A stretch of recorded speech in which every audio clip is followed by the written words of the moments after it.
بسم الله الرحمن الرحيم إن الحمد لله نحمده ونستعينه ونستغفره ونعوذ بالله من شرور أنفسنا وسيئات أعمالنا من يهده الله فلا مضل له ومن يضلل فلا هادي له وأشهد أن لا إله إلا الله وحده لا شريك له وأشهد أن محمدا عبده ورسوله يا أيها الذين آمنوا اتقوا الله حق تقاته ولا تموتن إلا وأنتم مسلمون يا أيها الناس اتقوا ربكم الذي خلقكم من نفس واحدة وخلق منها زوجها وبث منهما رجالا كثيرا ونساء واتقوا الله الذي تساءلون به والأرحام إن الله كان عليكم رقيبا يا أيها الذين آمنوا اتقوا الله وقولوا قولا سديدا يصلح لكم أعمالكم ويغفر لكم ذنوبكم ومن يطع الله ورسوله فقد فاز فوزا عظيما أما بعد فإن خير الحديث كتاب الله وخير الهدي هدي محمد صلى الله عليه وسلم وشر الأمور محدثاتها وكل محدثة بدعة وكل بدعة ضلالة وكل ضلالة في النار.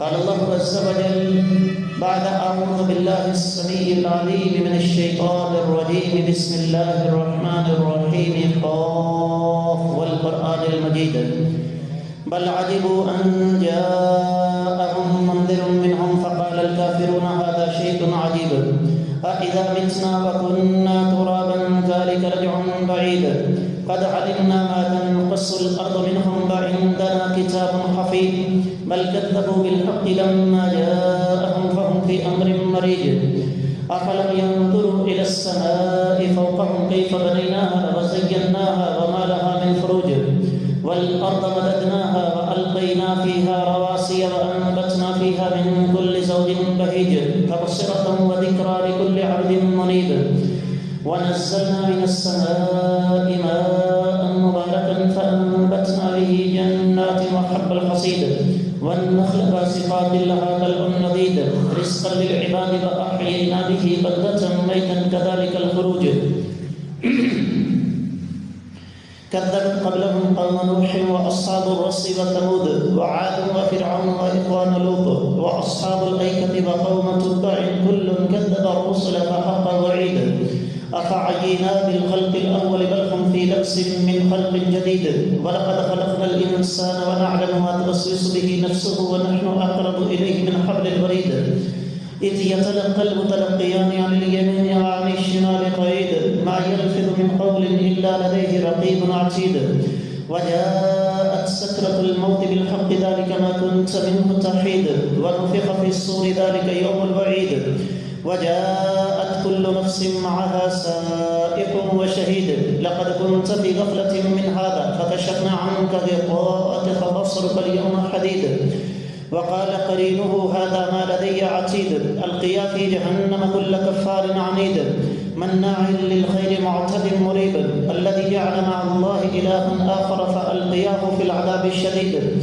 قال قرينه ربنا ما أطغيته ولكن كان في ضلال بعيد قال لا تختصموا لدي وقد قدمت إليكم بالوعيد ما يبدل القول لدي وما أنا بظلام للعبيد يوم نقول لجهنم هل امتلأت وتقول هل من مزيد وأزلفت الجنة للمتقين غير بعيد هذا ما توعدون لكل أواب حفيظ من خشي الرحمن بالغيب وجاء بقلب منيب ادخلوها بسلام ذلك يوم الخلود لهم ما يشاءون فيها ولدينا مزيد وكم أهلكنا قبلهم من قرن هم أشد منهم بطشا فنقبوا في البلاد هل من محيص إن في ذلك لذكرى لمن كان له قلب أو ألقى السمع وهو شهيد ولقد خلقنا السماوات والأرض وما بينهما في 6 أيام وما مسنا من لغوب فاصبر على ما يقولون وسبح بحمد ربك قبل طلوع الشمس وقبل الغروب ومن الليل فسبحه وأدبار السجود واستمع يوم ينادي المنادي من مكان قريب يوم يسمعون الصيحة بالحق ذلك يوم الخروج إنا نحن نحيي ونميت وإلينا المصير يوم تشقق الأرض عنهم سرا ذلك حشر علينا يسير نحن عالم بما يقولون وما أنت عليهم بجبار فذكر بالقرآن من يخاف وعيد. معزز خواتین و حضرات، میں سب سے پہلے اپنے آپ کو اور اس کے بعد آپ سب لوگوں کو اللہ مالک العلم رب ذوالجلال والاکرام سے ڈرنے کی تلقین کرتا ہوں. اور جو انسان اللہ تعالیٰ سے ڈر جاتا ہے رب کائنات اس کے ساتھ راضی ہو جاتے ہیں، اور جس انسان کے ساتھ اللہ تعالیٰ راضی ہو جائیں وہ انسان اس حوالے سے خوش نصیب ہے کہ اللہ تعالیٰ اسے پھر اچھائی اور برائی میں تمیز کا ملکہ عطا فرما دیتے ہیں. آج اللہ تعالیٰ کی توفیق اور اس ذات بابرکات کے فضل و کرم سے 24 جمادی الثانیہ 1446 ہجری، دوسری طرف 27 دسمبر 2024 عیسوی ہے، اور ہمارا آج کا موضوع بدترین گنہگار کون ہے. گنہگار تو ہم سبھی ہیں.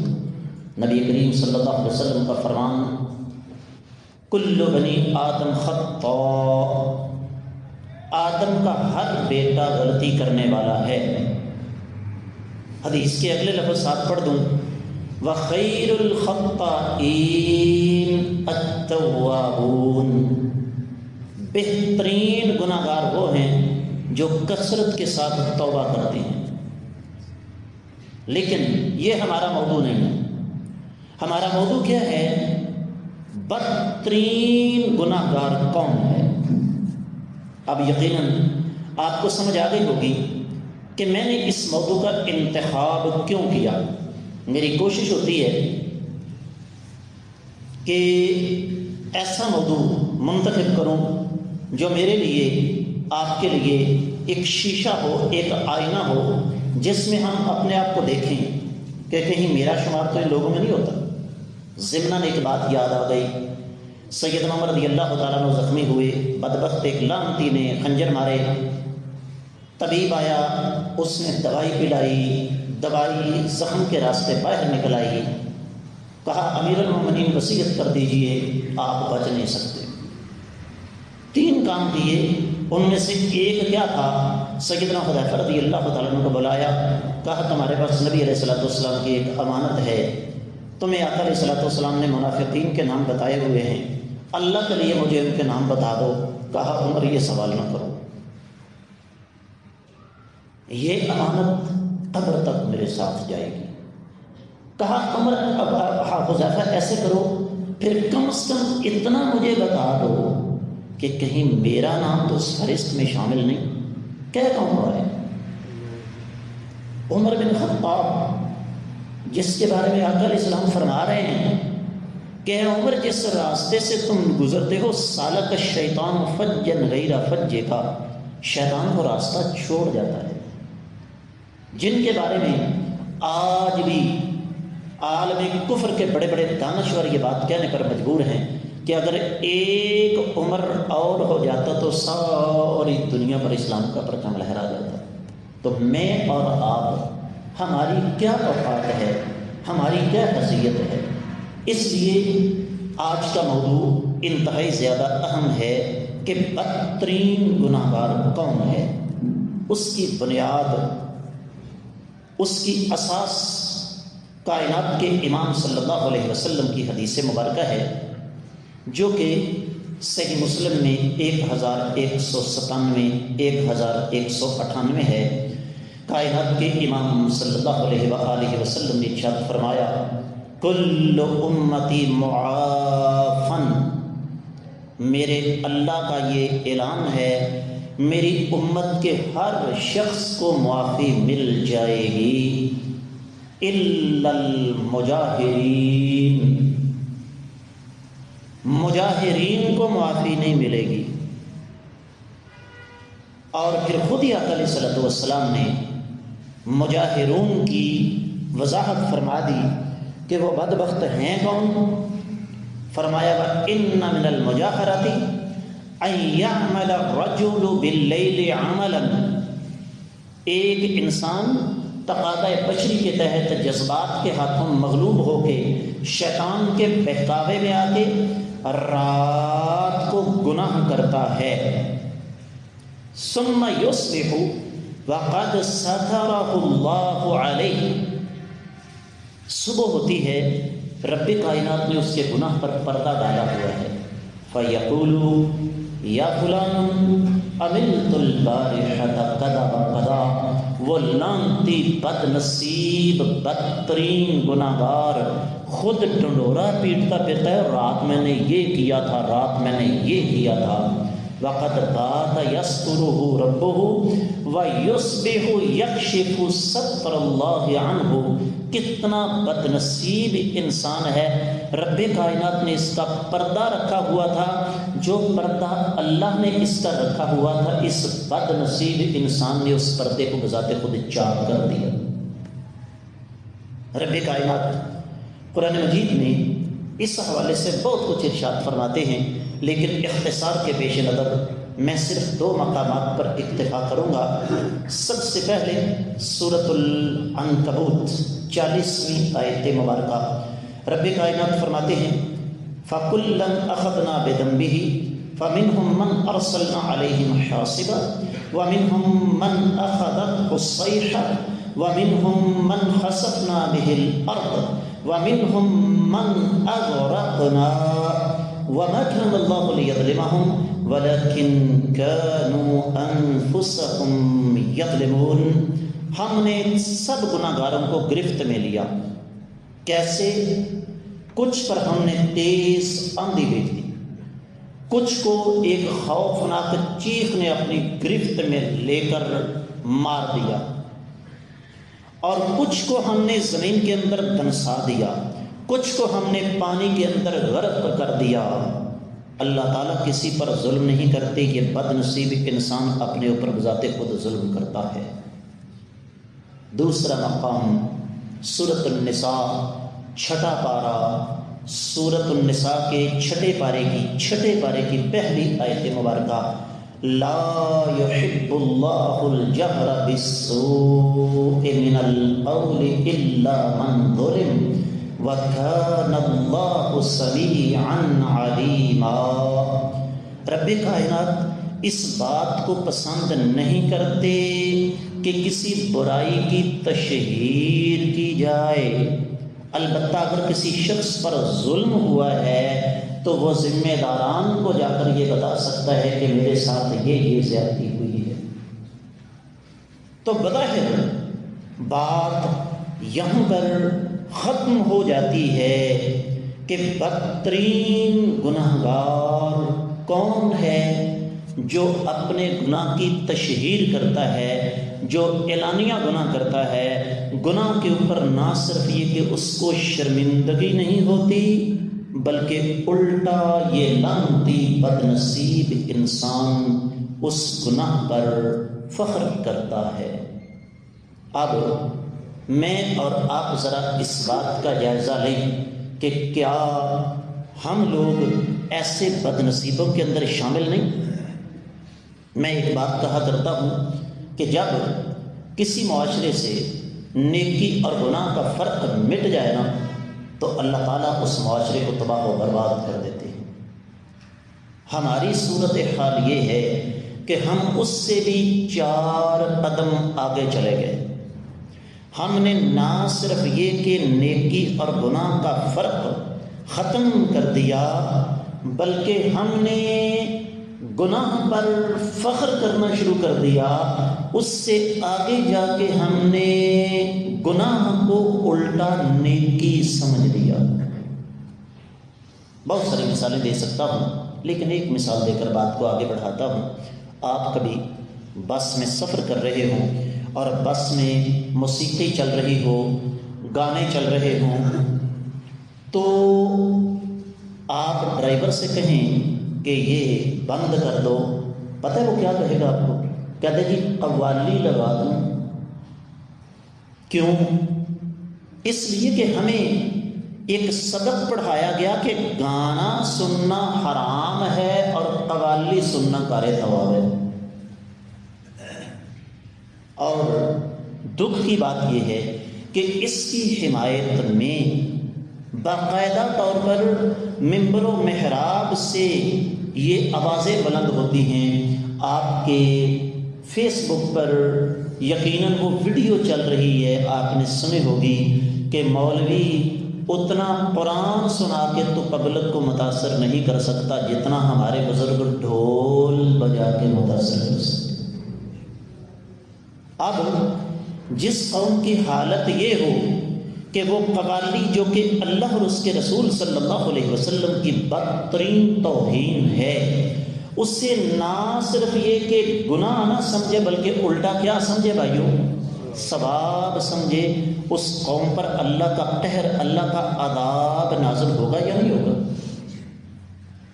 اور اگلی بات توجہ کے ساتھ سنیے گا، ممبر رسول پر کھڑا ہوں، اللہ کی قسم اٹھا کے کہتا ہوں، ہمارا مسئلہ معیشت نہیں ہے، ہمارا مسئلہ غربت نہیں ہے، ہمارا مسئلہ لاقانونیت نہیں ہے، ہمارا مسئلہ کرپشن، 2 نمبری، بددیانتی، خیانت نہیں ہے۔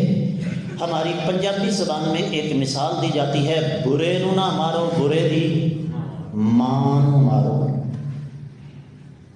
شریعت کا مزاج یہ ہے کہ برائی کو جڑ سے پکڑا جائے، اور آپ جانتے ہیں برائی کی جڑ کیا ہے؟ برائی کی جڑ یہ ہے کہ ہم نے جو ہمارے پاس کائنات کی سب سے انمول نعمت تھی، اللہ تعالیٰ کا سچا دین، دین اسلام، ہم نے اس اللہ کے سچے دین کو چھوڑ دیا۔ اب آئیے ذرا اس طرف کہ ہم کس انداز سے اعلانیہ گناہ کر رہے ہیں، اور صرف گناہ نہیں کر رہے بلکہ ان گناہوں پر فخر کر کے اپنے اللہ کے قہر و غضب کو آواز دے رہے ہیں۔ سب سے پہلے وطن عزیز پاکستان میں اعلانیہ شرک ہوتا ہے، اور اس شرک کی تشہیر باقاعدہ منبر سے، محراب سے، مساجد سے، سپیکروں کے ذریعے ہوتی ہے، اور جس نے کہا کہ یہ گناہ ہے، خبردار، یہ گستاخ ہے۔ آگے چلیے، اعلانیہ طور پر کائنات کے امام صلی اللہ علیہ وآلہ وسلم کی توہین، آپ علیہ الصلوۃ والسلام کی سنتوں کا مذاق۔ مثال کے طور پر صحیح بخاری کی حدیث ہے، نبی علیہ الصلوۃ والسلام نے فرمایا، ما اسفل الکعبین من الازار ففی النار، مرد کا جو بھی لباس ٹخنوں سے نیچے ہے وہ جہنم میں ہے۔ آپ کو بعض لوگ یہ کہیں گے کہ جی اس میں تکبر کی شرط ہے، ہمارے پاس کیا ثبوت ہے جس آدمی نے شلوار ٹخنوں سے نیچے رکھی ہے؟ تکبر کی وجہ سے رکھی ہے کہ ویسے بطور فیشن رکھی ہوئی ہے؟ ہم نے چکر الٹا چلا دیا۔ اس وقت صورتحال یہ ہے، عورتوں کے ٹخنے ننگے ہیں، مردوں کی شلواریں سڑکیں صاف کر رہی ہوتی ہیں، اور اگر کسی کو دیکھ لیا کہ اس کا ٹخنا ننگا ہے تو ہم اس کا مذاق اڑائیں گے، تمہارے محلے میں بارش ہوئی ہے، کیچڑ ہوا ہے، یا شلوار چھوٹی اس لیے رکھی ہے کہ تمہارے پاس کپڑوں کے لیے پیسے نہیں تھے کہ چھوٹے بھائی کی شلوار پہن کے آ گئے۔ پھر یہ صرف میں نے ایک مثال آپ کو دی، یقین جانیے اس سے آگے بڑھ کر اگر کوئی ہمارا بھائی سنت کے مطابق رفع الیدین کر کے نماز پڑھتا ہے، اردو کی مکھیاں چڑھ رہے ہیں، یہ کیا ہے؟ یہ المجاہرۃ بالفسق، ایک تو سنت کی مخالفت اور دوسرا اس کی اعلانیہ تشہیر۔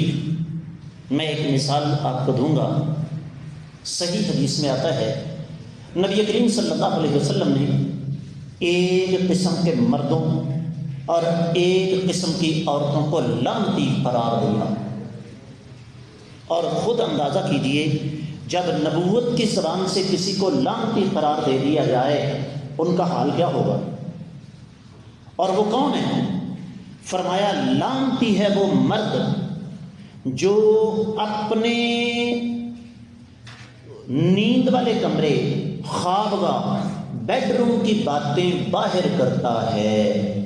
مجھے وضاحت کرنے کی ضرورت نہیں، آپ لوگ اشارہ سمجھ گئے۔ اور اس عورت کو بھی نبی علیہ السلام نے لعنتی قرار دیا جو میاں بیوی کی مخصوص باتوں کو باہر کرتی ہے۔ حالانکہ یہ بات بھی صحیح حدیث سے ثابت ہے، نبی کریم صلی اللہ علیہ وسلم نے اس وظیفہ زوجیت کو باعث اجر و ثواب قرار دیا۔ میں آپ سب اس دنیا میں کیسے آئے سب کو پتہ ہے، وضاحت کی ضرورت تو نہیں، لیکن جس کام کو کائنات کے امام صلی اللہ علیہ وآلہ وسلم نے اجر و ثواب قرار دیا، جس کا مجھے اور آپ سب کو پتہ ہے، اگر اس کو سرعام آ کر بیان کر دیا جائے تو آقا علیہ الصلوۃ والسلام فرماتے ہیں یہ کام کرنے والا مرد لعنتی ہے، یہ راز باہر نکالنے والی عورت لعنتی ہے۔ اس بد نصیب انسان کے بارے میں کیا کہیں گے جو رات کے اندھیرے میں شراب پیتا ہے، زنا کرتا ہے، اور پھر مجلسوں کے اندر بیٹھ کر، دوستوں کے اندر بیٹھ کر، محفلوں کے اندر بیٹھ کر باقاعدہ طور پر بڑے فخر کے ساتھ اس کا اظہار کرتا ہے۔ تو آپ کو سمجھ آ گئی کہ اس وقت ہماری جو حالت ہے اس کا بنیادی سبب کیا ہے؟ المجاہرۃ بالفسق، سر عام گناہ کرنا۔ اسی طریقے سے آج سے، ابھی سے آپ نے میری اس درخواست پر ایک کام کرنا۔ کیا بلا؟ آپ جب نماز کے لیے آئیں نا، راستے میں 1 2 4 بندے آپ کو ملیں، آپ ان سے کہیں آؤ بھائی نماز پڑھنے کے لیے چلیں، اس کے بعد ان کا رد عمل دیکھیے گا۔ اگر سارے نہیں تو آدھے بندے آپ کو اس قسم کے جناب باتیں کرتے، اس قسم کی باتیں آپ کو سننے کو ملو۔ بڑیاں نمازاں دیکھیاں نے تھوڑیاں، نمازیاں پڑھ کے بھی دیکھ لیا، اپنی نمازیاں اپنے کول رکھ۔ یقین جانیے آج میرے تک بات پہنچی ایک خاتون کے حوالے سے۔ اس کو کسی خاتون نے کہا کہ بیٹی 5 وقت کی نماز پڑھا کرو، کہنے لگی میرے کو نہیں ٹکراں بج دیں۔ یہ کیا ہے؟ المجاہرۃ بالفسق۔ ایسے لوگ جن کی قیامت کے روز معافی نہیں ہے، وہ سرعام اس کی تشہیر کریں۔ پھر آپ یہ دیکھیں، ایڈورٹائزمنٹ کا دور ہے، تشہیر کا دور ہے۔ آپ یوٹیوب پر بیٹھیں، آپ واٹس ایپ کھول لیں، آپ ٹی وی چینلز دیکھ لیں، آپ کو برائی کی تشہیر سرعام ملے گی۔ اور اس کی بات تو چھوڑ دیں، آپ اپنے گھروں میں چلے جائیں۔ ایک بڑی اہم بات آپ کے ساتھ کرنے لگا ہوں۔ مصری صاحب، آپ نے کبھی غور کیا، ایک دور تھا ڈاکٹر صاحب، شادیوں پر بندے گھوڑیاں بن کے ناچا کرتے تھے۔ غلط ہے نا یہ کام؟ شادیوں پر سونی صاحب ہجڑے آتے تھے، خسرے آتے تھے ناچنے کے لیے، ہے نا یہ مسئلہ؟ اپنی ایمانداری سے بتائیے یہ سلسلہ کتنے سالوں سے آپ نے نہیں دیکھا؟ بند ہو گیا نا؟ کیوں بلا؟ اس لیے کہ جو کام کنجر کیا کرتے تھے آ کے، اب وہ کام کون کر رہا ہے؟ گھر کے افراد۔ میں یہ نہیں کہتا کہ وہ جو کرتے تھے درست ہے، وہ بھی غلط تھا، لیکن جو کچھ ہم کر رہے ہیں یہ زیادہ غلط ہے۔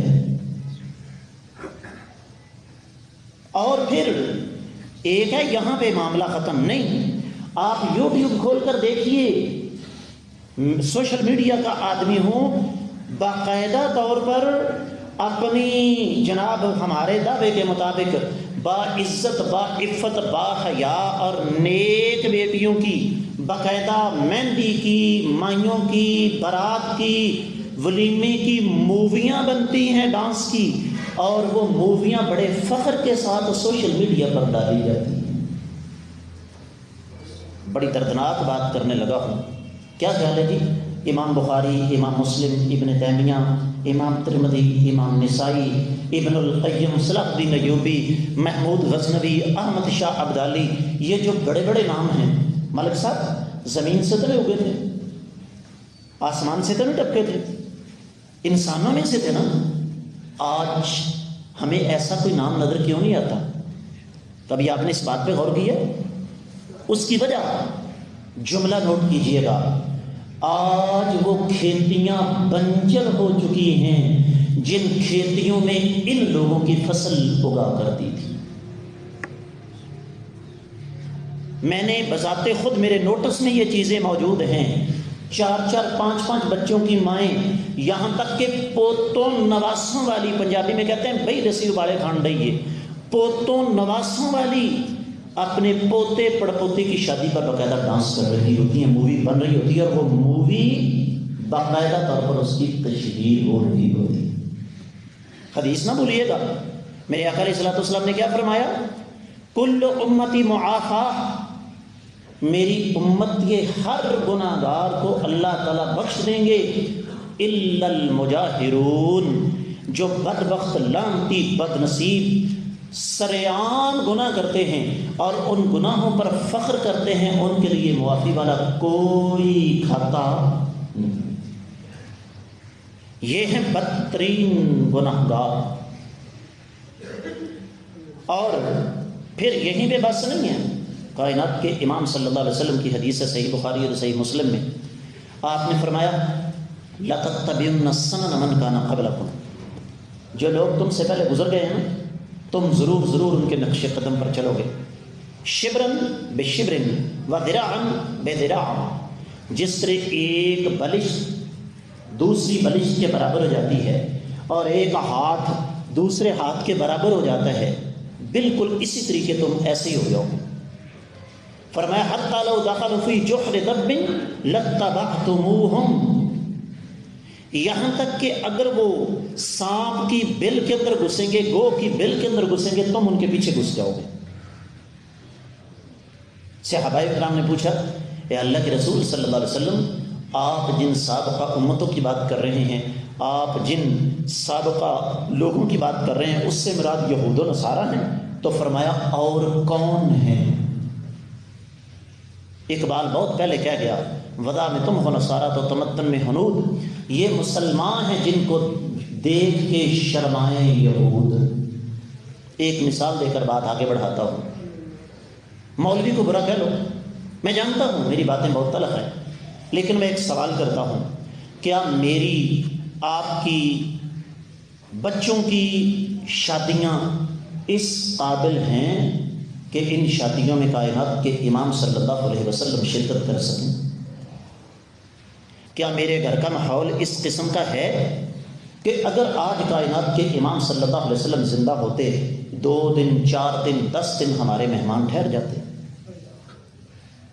یہ ہے ہماری تباہی کا سب سے بڑا سبب۔ اور پھر اس سے آگے بڑھیے، آج قوم ناک تک سود کے اندر ڈوب چکی ہے اور اس کا باقاعدہ اعلان ہوتا ہے، یاسر صاحب غصہ نہ کرو میری گل کا، باقاعدہ بینکوں کے باہر لکھا ہوتا ہے اتنے مارک اپ پر قرضہ حاصل کیجیے۔ یہ قوم ذلیل و رسوا کیوں نہ ہو؟ یہ قوم توقع رکھ سکتی ہے کہ اللہ تعالیٰ کی رحمت اس پر آئے گی؟ یہ قوم توقع رکھ سکتی ہے کہ اس کے اندر سے بد امنی ختم ہو جائے؟ اللہ کی قسم اٹھا کے کہتا ہوں یہ کبھی ہو ہی نہیں سکتا۔ یاد رکھیے، گناہ کو گناہ سمجھنے والا اللہ تعالیٰ سے معافی مانگے، اللہ اسے معاف کر دیتے ہیں۔ ہماری بد نصیبی کی انتہا یہ ہے کہ ہم نے گناہ اور ثواب کا فرق مٹا دیا، نتیجتاً ہم نے گناہ کی سرعام تشہیر کرنا شروع کر دی، گناہ پر فخر کرنا شروع کر دیا۔ اللہ کی قسم اٹھا کے کہتا ہوں گناہ کی تشہیر کرنے والے، سرعام گناہ کرنے والے، گناہ پر فخر کرنے والے بدترین گناہ گار ہیں، ان کو اپنے انجام سے ڈرنا چاہیے۔ بہت کچھ کہنا تھا جو رہ گیا، لیکن وقت کی قلت رکاوٹ بن رہی ہے. سمجھدار ساتھی بیٹھے ہیں، اس موضوع پر غور و فکر کیجئے. اللہ کی بارگاہ میں دعا ہے رب کائنات ہمیں سمجھ کر عمل کرنے کی توفیق عطا فرمائے. اقول قولی ھذا وآخر دعوانا ان الحمد للہ رب العالمین.